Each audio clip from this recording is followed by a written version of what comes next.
दोस्तों, आप अपना भविष्य तो नहीं बदल सकते, परंतु आप अपनी आदतें जरूर बदल सकते हो और निश्चित रूप से आपकी यही आदतें आपका भविष्य बदल देगी। दोस्तों, आप इस Buddhist story on morning habits of successful people की कहानी से अपना जिंदगी बदल सकते हैं। सपने वो नहीं होते जो हम नींद में सोते समय देखते हैं, बल्कि सपने वह होते हैं जो हमें नींद नहीं आने देते। नमस्ते दोस्तों, वीडियो को लाइक, शेयर और चैनल को सब्सक्राइब करके नोटिफिकेशन ऑन कर ले ताकि इस तरह का वीडियो सबसे पहले आपके पास पहुंच सके। और कमेंट बॉक्स में नमो बुद्धा जरूर लिखें। जब हम सोते हैं तो हमारा शरीर मृत शरीर के समान होता है, और जब हम उठते हैं तो हमारा एक नया जन्म होता है। और इस नए जन्म के साथ ही हमें अपने जीवन की शुरुआत करना चाहिए। अपने दिन को, अपने जीवन को एक नई दिशा जरूर देनी चाहिए। दिन में पूरे 24 घंटे में सबसे ज्यादा खूबसूरत और सबसे ज्यादा ऊर्जावान और जीवन को सबसे ज्यादा प्रभावित करने वाला समय सुबह का होता है। और इस सुबह के समय में जिन आदतों को आप अपने जीवन में अपनाओगे, वास्तव में वो आदतें आपके पूरे दिन को नहीं बल्कि आपके पूरी जिंदगी को भी प्रभावित करेगी और आपके सभी लक्ष्यों पर सकारात्मक प्रभाव डाल सकती है। आपकी सफलता और असफलता में सुबह की आदतों का बहुत ही महत्वपूर्ण योगदान होता है। आज मैं आपको सुबह की ऐसी आदतों के बारे में बताऊंगा जिसे अगर आपने अपने जीवन में अपना लिया तो आप अपने आज को और अपने आने वाले हर पल को, अपने जीवन को बदल सकते हो और अपने जीवन में वो सब कुछ आप हासिल कर सकते हो जो आप हासिल करना चाहते हो। तो आइए जानते हैं कुछ सफल लोगों की आदतें। हमें जल्दी यानी सूर्य की किरणों के साथ ही उठ जाना चाहिए।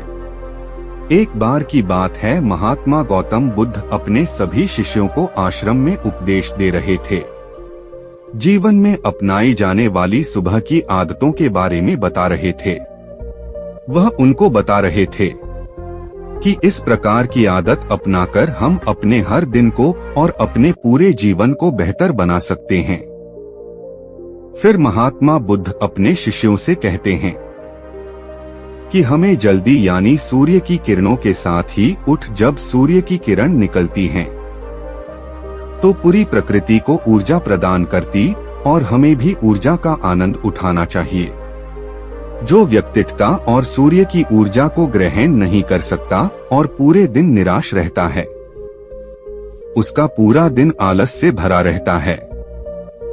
फिर महात्मा गौतम बुद्ध दूसरी आदत बताते हुए शिष्यों से कहते हैं, हमें सुबह उठते ही सबसे पहले सभी को आभार प्रकट करना चाहिए। चाहे हमारा कल कैसा भी हो, कैसा भी बीता हो, लेकिन हमें आज की शुरुआत सकारात्मक बातों के साथ ही करनी चाहिए। हमें सुबह उठते ही सबसे पहले सभी को आभार प्रकट करना चाहिए। हमें उन लोगों का धन्यवाद करना चाहिए जिन लोगों ने हमारे बुरे समय में मदद की है। हमें उस परमपिता परमेश्वर को बहुत ही धन्यवाद देना चाहिए जिन्होंने हमें यह स्वस्थ शरीर प्रदान किया। हमारे अंदर किसी भी प्रकार की कोई कमी नहीं है। हम स्वयं चल सकते हैं, बोल सकते हैं, सुन सकते हैं, इस प्रकृति की सुंदरता को देख सकते हैं, चिड़िया के चहचहाने की आवाज को सुन सकते हैं, नदियों के बहने की आवाजों को सुन सकते हैं। क्योंकि बहुत से लोगों ने तो यह देखा भी नहीं होगा क्योंकि उनके आँख नहीं है। कुछ लोगों ने इसे सुना भी नहीं होगा क्योंकि उनके कान नहीं है। बहुत से लोग तो चल भी नहीं पाते हैं क्योंकि उनके पैर नहीं हैं। हमें परमात्मा का आभार प्रकट करना चाहिए कि उन्होंने हमें इस काबिल बनाया है कि हम अपना काम स्वयं कर सकते हैं। किसी और हमें निर्भर नहीं रहना पड़ता, जबकि बहुत से लोगों को चलने के लिए भी दूसरों का सहारा लेना पड़ता है और दूसरों के ऊपर निर्भर रहते हैं। हमें इस प्रकृति को, अपने आसपास की चीजों का धन्यवाद करना ही चाहिए जिन्होंने हमारी जिंदगी को इतना सुंदर बनाया है। यह रंग बिरंगे फूल जो हमें खुशबू प्रदान करते हैं, वह नदी जो हमें पीने का पानी उपलब्ध कराती है, ये पेड़ पौधे, ये शुद्ध हवा या फल हमें इस प्रकृति से प्राप्त होते हैं। हमें इन सब का आभार प्रकट करना चाहिए, इनको धन्यवाद देना चाहिए। इन सब ने मिलकर हमारे जीवन को बेहद ही खूबसूरत बनाया है। इसके बाद महात्मा बुद्ध अपने सभी शिष्यों को तीसरी आदत बताते हैं। तुम्हें व्यायाम करना चाहिए। हमारे शरीर के लिए जितना जरूरी भोजन और पानी है, उतना ही जरूरी व्यायाम भी है। व्यायाम करने से हमारा शरीर स्वस्थ और तंदुरुस्त भी रहता है और हमारा मन प्रसन्न रहता है। व्यायाम करने से हमारे शरीर के सभी अंग सुचारू रूप से कार्य करते हैं।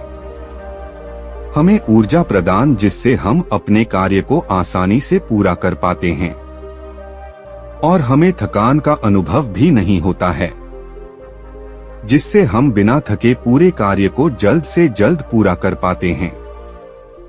व्यायाम करने से हमारा शरीर स्वस्थ व निरोगी रहता है। हमें किसी भी प्रकार का कोई भी रोग नहीं होता है। हमारे पास चाहे जितनी भी धन दौलत हो, यह सुख सुविधा ही क्यों न हो, अगर हमारा शरीर पूरी तरह से स्वस्थ नहीं होगा तो हम किसी भी सुख सुविधा का आनंद नहीं ले पाएंगे। अगर हमारा शरीर किसी भी रोग से ग्रस्त हो जाएगा तो फिर उसे यह धन दौलत भी ठीक नहीं कर पाती है। स्वस्थ शरीर सुखी जीवन की निशानी है, इसको हेडलाइन करना है। जितना हम अपने शरीर को कष्ट देंगे, उतना ही हमारा शरीर हमें सुख भी प्रदान करेगा, और जितना हम अपने शरीर को आराम देंगे, उतना ही यह हमें कष्ट भी प्रदान करेगा। इसीलिए हमें नियमित रूप से व्यायाम करना ही चाहिए। व्यायाम करने से हम पूरे दिन प्रसन्न रहते हैं और अपने सभी कार्यों को आसानी से कर पाते हैं। व्यायाम करने से हमें दीर्घायु प्राप्त होती है और हम लंबे समय तक युवा ही नजर आते हैं। जो लोग व्यायाम नहीं करते, समय से पहले ही वृद्ध नजर आने लगते हैं। इसके बाद गौतम बुद्ध अपने शिष्यों को सुबह की चौथी आदत बताते हुए कहते हैं, इसीलिए अपने आप को धन्यवाद देना चाहिए। अपने आप से कहना चाहिए कि मैं कितना अच्छा हूँ, मैं बहुत ही खुश हूँ, मैं हर कार्य को कर सकता हूँ, कोई भी कार्य मेरे लिए असंभव नहीं है, मैं हर परेशानी से लड़ सकता हूँ, जो लक्ष्य निर्धारित किया है उसे पाकर रहूंगा, चाहे कुछ भी हो जाए मैं उसे हासिल करके ही रहूंगा, मैं किसी से नहीं डरता। दोस्तों, हमारे जीवन की यह छोटी छोटी आदतें हमारे जीवन को एक नई दिशा प्रदान करेगी। जब आप इन आदतों के साथ अपने दिन की शुरुआत करोगे तो फिर आपका हर दिन बेहतर रहेगा और आप हर पूरे दिन प्रसन्न और खुश रहोगे। दोस्तों, ये छोटी छोटी दिखने वाली 5 आदतें हमारे जीवन पर सकारात्मक प्रभाव डालती हैं। आदतों को अपनाकर हम अपने हर दिन को सुखमय बना सकते हैं और अपने लक्ष्य को प्राप्त कर सकते हैं। तो दोस्तों, यह कहानी आपको कैसा लगा नीचे कमेंट में बता देना और वीडियो को लाइक, शेयर और चैनल को सब्सक्राइब करके नोटिफिकेशन ऑन कर ले ताकि इस तरह का वीडियो सबसे पहले आपके पास पहुंच सके। और कमेंट बॉक्स में नमो बुद्धा जरूर लिखें।